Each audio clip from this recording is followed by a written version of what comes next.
नमस्कार दोस्तों, study with पवन प्रदीप में आप सब लोगों का स्वागत है। दोस्तों, आज चर्चा की जाएगी कक्षा 6 हमारा अतीत के अध्याय नंबर 3 आरंभिक नगर यानी हड़प्पा सभ्यता के बारे में आज चर्चा की जाएगी। आरंभिक शहर का प्रारंभ कैसे हुआ, कहाँ से हुआ, क्यों हुआ, ये सब चीज़ें हम आज जानेंगे। साथ ही साथ आप लोगों को मैं बताना चाहूँगा कि हमारे इस यूट्यूब चैनल के माध्यम से कक्षा 6, 7, 8, 9, 10 एनसीईआरटी बेस 2022-23 शिक्षा सत्र के आधार पर चर्चा की जाती है। प्रत्येक क्लास की चर्चा आप देख सकते हैं और साथ ही साथ इनके अभ्यास प्रश्नों को भी यहाँ पर किया जाता है और आप हमारे इस सीरीज से जुड़कर अपना लाभ ले सकते हैं। और साथ ही अगर आपको अच्छा लगे तो लाइक, शेयर, कमेंट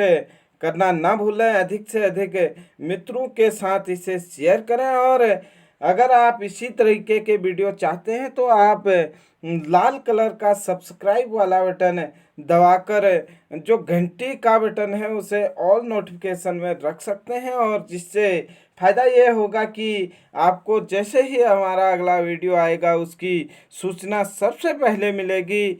तो आइए चर्चा शुरू करते हैं। आरंभिक नगर क्या है? आरंभिक नगर, इसके बारे में कक्षा 6 में क्या दिया गया है, बिल्कुल कक्षा 6 वाले बच्चों की तरह पढ़ेंगे और समझने का प्रयास करेंगे। निश्चित तौर पर आप जब इसे पढ़ लेंगे तो जब हम प्रश्न उत्तरों पर चर्चा कर रहे होंगे आप बड़ी आसानी से उसे कर ले जाएंगे। देखिए, पुराने भवन और का संरक्षण। आरंभिक नगर यानी जो प्राचीन नगर थे उनके भवनों का संरक्षण।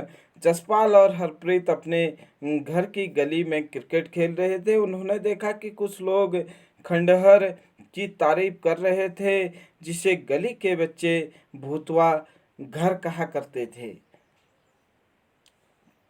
एक ने कहा, इसकी वास्तुकला को देखो, क्या आपने कहीं लकड़ी की इतनी सुंदर नक्काशी देखी है? दूसरी महिला ने कहा, हमें मंत्री जी को पत्र लिखकर कहना चाहिए कि वह इस खूबसूरत घर को सुरक्षित रखने के लिए इसकी मरम्मत कराने की व्यवस्था करें। यह सब सुनकर जसपाल और हरप्रीत सोचने लगे कि इस पुराने खंडहर से लोगों को इतना लगाव क्यों हो सकता है।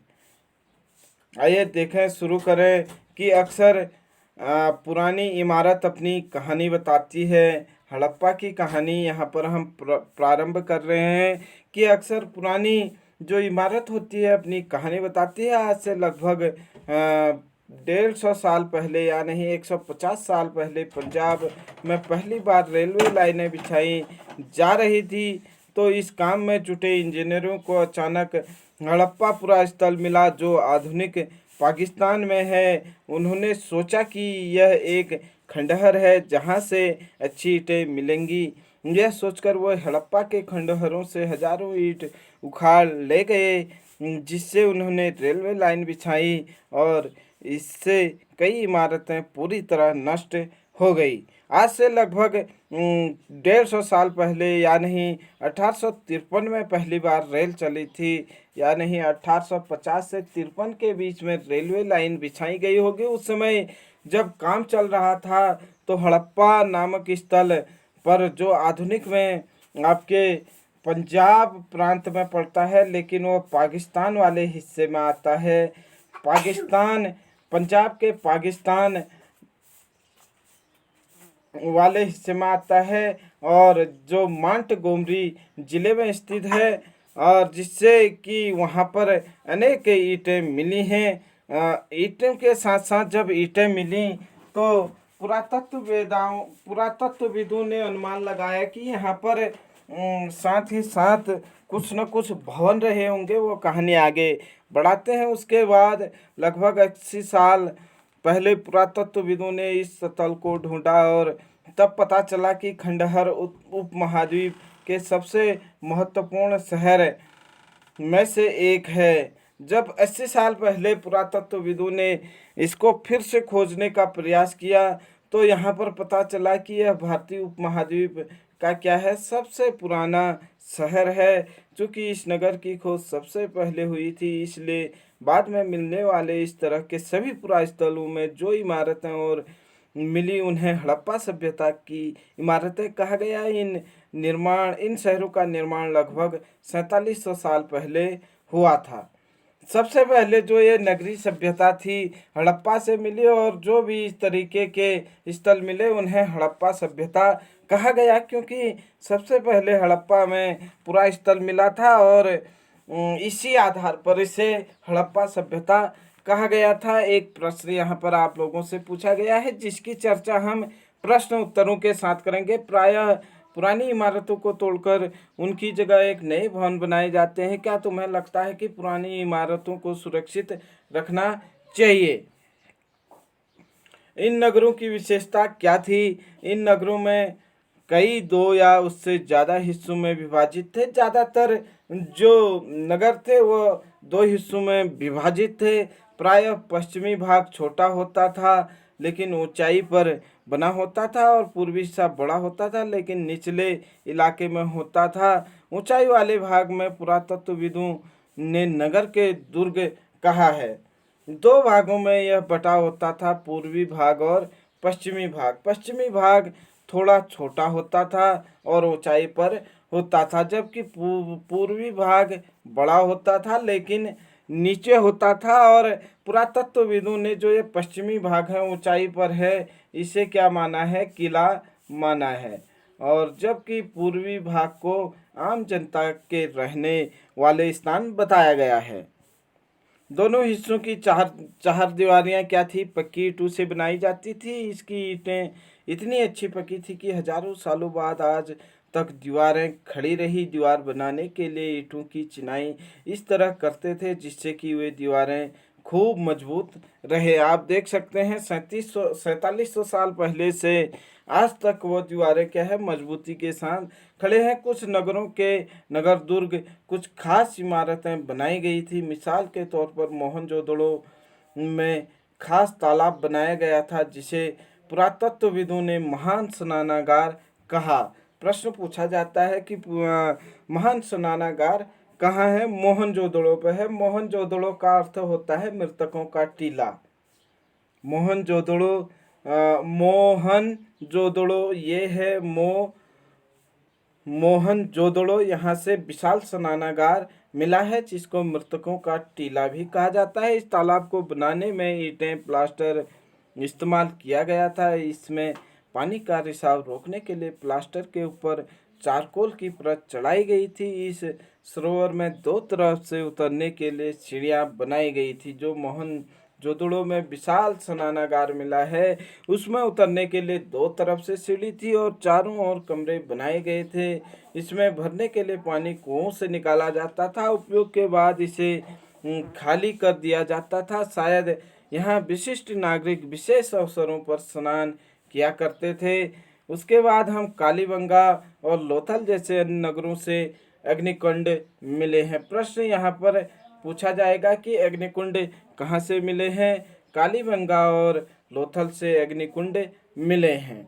विशाल स्नानागार आप लोगों ने देखा मोहनजोदड़ो से, और अग्निकुंड आप लोग देख रहे हैं कालीबंगा और लोथल से, जहां संभवतः यज्ञ किए जाते होंगे। हड़प्पा, मोहनजोदड़ो और लोथल जैसे कुछ नगरों में बड़े बड़े भंडार गृह भी मिले हैं।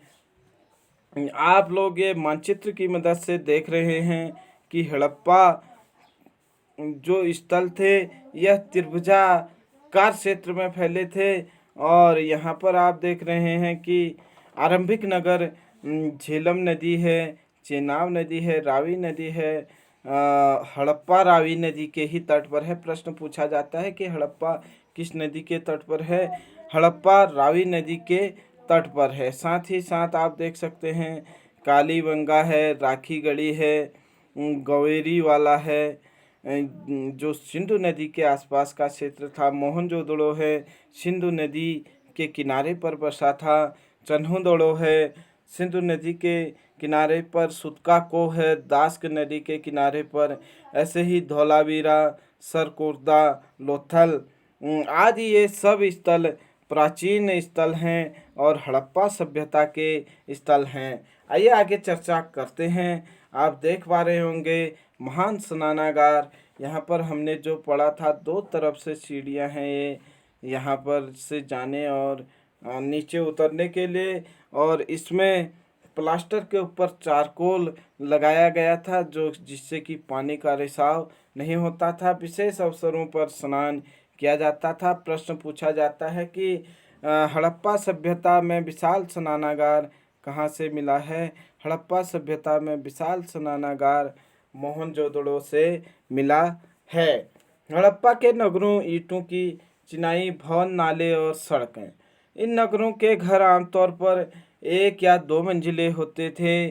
घर के आंगन के चारों ओर कमरे बनाए जाते थे। अधिकांश घरों में एक अलग स्नानागार होता था। कुछ घरों में कुएं होते थे। कई नगरों में ढके हुए नाले थे। इन्हें सावधानी से सीधी लाइन में बनाया जाता था। आप देखिए, आज से 4700 साल पहले भी सावधानी से बनाई गई लाइनें थी जो ढकी हुई थी, और ढकी हुई लाइनें आज से 4700 साल पहले भी थी।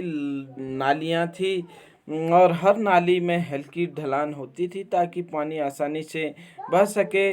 अक्सर घरों की नालियों को सड़क की नालियों से जोड़ दिया जाता था जो बाद में बड़े नालों में मिल जाती थी। नालों के ढके होने के कारण इसमें जगह जगह पर मैनहोल बनाए गए थे जिनके जरिए इनकी देखभाल और सफाई की जा सके। घर, नाले और सड़कों का निर्माण योजनाबद्ध तरीके से एक साथ ही किया जाता था। आगे चर्चा करते हैं। प्रश्न पूछा गया है जिसकी चर्चा हम बाद में करेंगे। यहाँ पर वर्णित घरों और पिछले अध्याय में वर्णित घरों में तुम्हें क्या अंतर दिखाई देता है? कोई दो अंतर आप लोग बता सकते हैं। निश्चित तौर पर बताएंगे कि प्राचीन काल में मनुष्य पहले तो गुफाओं में रहता था, पिछले पाठ में हमने जो देखा, लेकिन उसके बाद उसने कश्मीर जैसे जगहों पर गर्तावास, गड्ढे के अंदर घर बनाने शुरू किए थे, झोपड़ियां बनानी शुरू की थी। स्थायी जीवन की शुरुआत नवपाषाण काल में हो चुकी थी, जबकि यहाँ पर एक सिस्टमेटिक तरीके से, एक डिसिप्लिन तरीके से घर बसाए गए थे। सिंधु सभ्यता या हड़प्पा सभ्यता की अगर बात करें तो यहाँ पर जैसे आधुनिक शहरों का निर्माण हुआ है, आधुनिक शहर विकसित हुए हैं, उसी प्रकार से आप देख सकते हैं ये बिल्कुल उसी तरीके से ये घर बने हुए थे।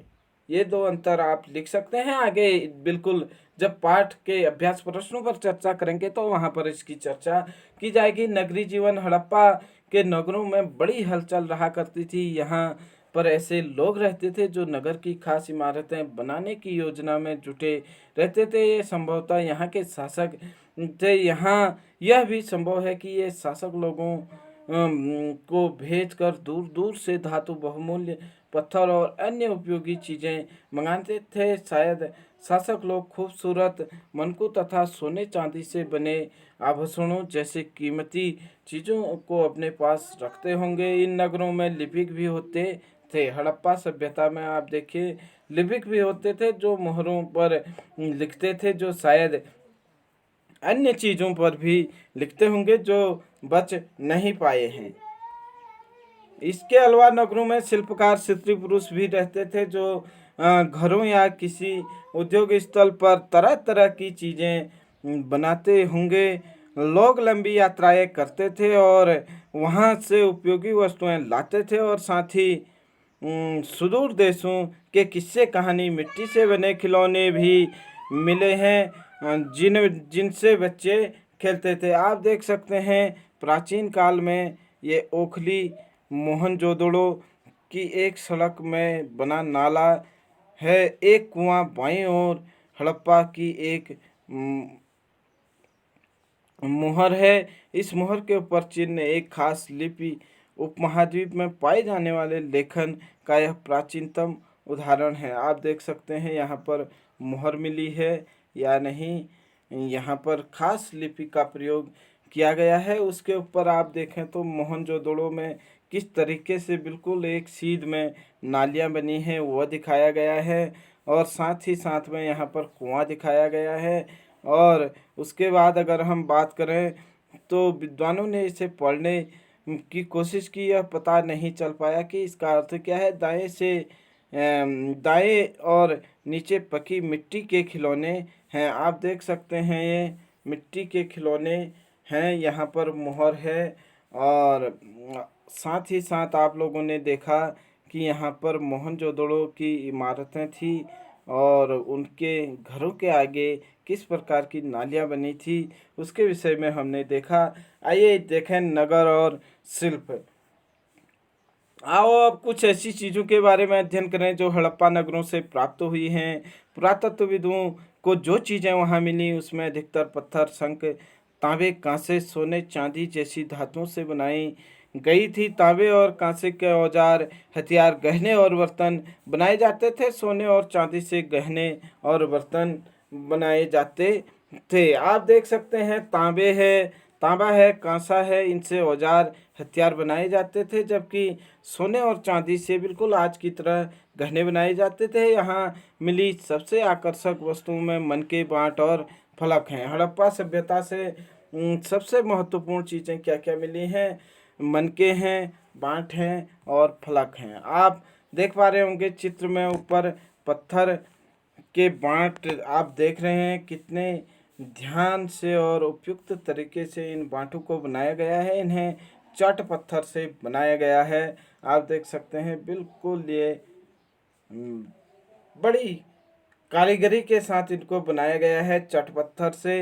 इन्हें शायद बहुमूल्य पत्थर और धातुओं को तोलने के लिए बनाया गया होगा। और इसके बाद मध्य में बाएं मनके, इसमें से कई कार्नियन पत्थरों से बनाए गए हैं। पत्थरों को काट और तराश कर मनके बनाए जाते थे। इसके बीच में छेद किए गए थे ताकि धागा डालकर माला बनाई जा सके। ये देख पा रहे होंगे आप लोग, मनके बनाए गए हैं जो गहने के रूप में प्रयुक्त किया जाता था। और साथ ही साथ मध्य में दाएं के धारदार फलक हैं। आप देख सकते हैं ये धारदार फलक हैं। और नीचे दाएं और कढ़ाई वस्त्र, एक महत्वपूर्ण व्यक्ति की पत्थर की मूर्ति बनी है जो मोहनजोदड़ो से मिली है। इसमें कढ़ाईदार वस्त्र पहने हुए दिखाया गया है। यहाँ पर आप देख सकते हैं कि मोहनजोदड़ो से यह वस्त्र पहने हुआ एक पुरुष का चित्र दिखाया गया है। आप लोग इन चित्रों को अपने किताब में भी एक बार अवश्य देखें, कक्षा 6 वाले। निश्चित तौर पर आप लोग इसे और ज़्यादा समझ पाएंगे। हड़प्पा सभ्यता के लोग पत्थर की मोहरें बनाते थे। आप लोगों ने मोहर देखी अभी। और इन आयताकार मोहरों को सामान्यतः जानवरों के चित्र मिलते हैं। ऊपर आप लोगों ने देखा पिछले पेज में कि इसके चित्र और इसकी लिपि देखिए। हड़प्पा सभ्यता के लोग काले रंग के डिजाइन के लिए खूबसूरत लाल मिट्टी के बर्तन बनाते थे। लाल बर्तनों पर काले डिजाइन किया करते थे हड़प्पा सभ्यता के लोग। अध्याय 2 में तुमने जिन गांवों के बारे में पढ़ा, क्या वहाँ धातु का उपयोग होता था? क्या वे पत्थर के बांट बनाते थे? निश्चित तौर पर आप लोगों ने जब अध्याय 2 में पढ़ा तो ऐसी कुछ व्यवस्था थी नहीं। संभवतः 7,000 साल पहले मेहरगढ़ कपास की खेती होती थी। 7,000 साल पहले आप लोगों ने देखा कि अनाज उगाना लगभग प्रारंभ हो गया था। भारतीय उपमहाद्वीप में मेहरगढ़ जो अभी पाकिस्तान में पड़ता है, यहाँ पर सबसे पहले खेती के अवशेष मिले हैं। जो ये हड़प्पा सभ्यता है, मेहरगढ़ में कपास उगाने के साक्ष्य मिले हैं। प्रश्न पूछा जाएगा कि प्राचीनतम साक्ष्य कपास उगाने के कहाँ से मिले हैं? मेहरगढ़ से मिले हैं। मोहनजोदड़ो से कपड़े के टुकड़ों के अवशेष, चांदी के एक फूलदान के ढक्कन तथा कुछ अन्य तांबे की वस्तुओं से चिपके हुए हैं। पकी मिट्टी तथा फ्रेंच से बनी तकलियां सूत कताई का संकेत देती हैं। प्रश्न पूछा जा सकता है कि सूती के कपड़ों के अवशेष कहाँ से मिले हैं? वह मोहनजोदड़ो से मिले हैं सूती के कपड़े के अवशेष। आइए आगे चर्चा शुरू करते हैं। इसमें से अधिकांश वस्तुओं का निर्माण विशेषज्ञों ने किया था। विशेषज्ञ उसे कहते हैं जो किसी खास चीज़ को बनाने के लिए खास प्रशिक्षण लिया होता है। जैसे पत्थर तराशना है, मनके चमकाना है या फिर मोहरों की पच्चीकारी करना है। यह सब पृष्ठ 28 के चित्र में देखो कि मूर्ति का चेहरा कितने आकर्षक ढंग से बनाया गया है और उसकी दाढ़ी कितनी अच्छी तरह दर्शाई गई है। यह किसी विशेष मूर्तिकार का काम हो सकता है। आप लोग देख सकते हैं कि विशेषज्ञ उसे कहते हैं जो किसी एक काम करने में क्या होता है, निपुण होता है, उस काम को विशेष तरीके से कर सकता है। जैसे कि आप लोगों ने पृष्ठ 25 में एक मूर्ति बनाई थी मूर्तिकार ने, तो मूर्ति बनाने के विशेषज्ञ कहलाएंगे। हर व्यक्ति विशेषज्ञ नहीं हो सकता था। हमें यह पता नहीं है क्या सिर्फ पुरुष ही ऐसे कामों का प्रशिक्षण हासिल करते थे या फिर केवल महिलाएं। शायद कुछ महिलाएं और कुछ पुरुष दोनों ही इस काम में दक्ष थे। मतलब आप लोग देख सकते हैं कि जैसे आधुनिक काल में कोई भी काम स्त्री और पुरुष कर सकते हैं, उसी तरीके से हम अनुमान लगा सकते हैं कि हड़प्पा सभ्यता में भी स्त्री पुरुष भी निश्चित तौर पर मूर्तिकार या अन्य कार्य किया करते होंगे। फ्रेंच क्या है ये आप देख रहे हैं।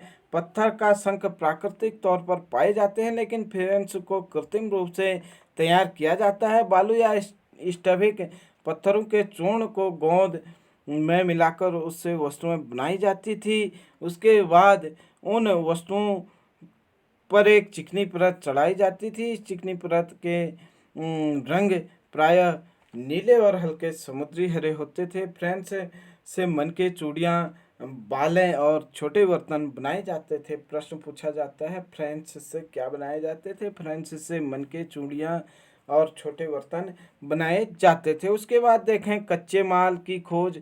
कच्चे माल की खोज हम देखें यहाँ पर। कच्चे माल उन पदार्थों को कहते हैं जो प्राकृतिक रूप से मिलते हैं या फिर किसान या पशुपालक उसका उत्पादन करते हैं। जैसे लकड़ी या धातुओं के इसके प्राकृतिक रूप से उपलब्ध कच्चे माल हैं। इसमें फिर कई तरह की चीज़ें बनाई जाती है। मिसाल के तौर पर किसानों द्वारा पैदा किए गए कपास को कच्चा माल कहते हैं। मतलब जो किसी भी वस्तु को बनाने के लिए उसका एक मुख्य मटेरियल होता है जिससे वो वस्तुएं तैयार की जाती हैं, उसे कच्चा माल कहते हैं। जिसके बाद में कताई बुनाई करके कपड़ा तैयार किया जाता है। हड़प्पा के लोगों को कई चीज़ें वहाँ मिलती हैं, लेकिन तांबा, लोहा, सोना, चांदी और बहुमूल्य पत्थरों जैसे पदार्थों को वो दूर दूर से आयात करते थे, ऐसा विद्वानों ने अनुमान लगाया है और भूगोलवेताओं ने ऐसा माना है। हड़प्पा के लोग तांबे का आयात संभवतः राजस्थान से करते थे। प्रश्न पूछा जा सकता है हड़प्पा के लोग तांबे का आयात कहाँ से करते थे। राजस्थान से। यहाँ से पश्चिम एशियाई देशों ओमान से भी तांबे का आयात किया जाता था। राजस्थान के खेतड़ी से और ओमान से हड़प्पा के लोग तांबे का आयात करते थे। कांसा बनाने के लिए तांबा के साथ मिलाई जाने वाली धातु टिन का आयात ईरान एवं अफगानिस्तान से किया जाता था। तांबा राजस्थान, ओमान और टिन ईरान, अफगानिस्तान। सोने का आयात आयात कर्नाटक और बहुमूल्य पत्थर का आयात गुजरात और ईरान और अफगानिस्तान से किया जाता था। 2-3 प्रश्न पूछे जाते हैं। तांबा कहाँ से मंगाया जाता था। हड़प्पा सभ्यता में राजस्थान और ओमान से, जबकि ईरान से मंगाया जाता था टिन, और ईरान के साथ अफगानिस्तान से टिन मंगाया जाता था। साथ ही साथ जो बहुमूल्य पत्थर होते थे वो गुजरात और ईरान, अफगानिस्तान से बनाए जाते थे, जबकि सोना कर्नाटक से मंगाया जाता था। यहाँ पर फिर से चित्र दिए गए हैं। चीज़ों को एक जगह से दूसरी जगह कैसे ले जाया जाता था। इन चित्रों को देखो। एक खिलौना है और दूसरा एक मोहर है। यह मोहर है, यह खिलौना है। क्या तुम बता सकते हो कि हड़प्पा के लोग यातायात के लिए किन साधनों का प्रयोग करते थे। पिछले अध्यायों में तुमने पहिए वाले वाहनों की जानकारी दी गई थी।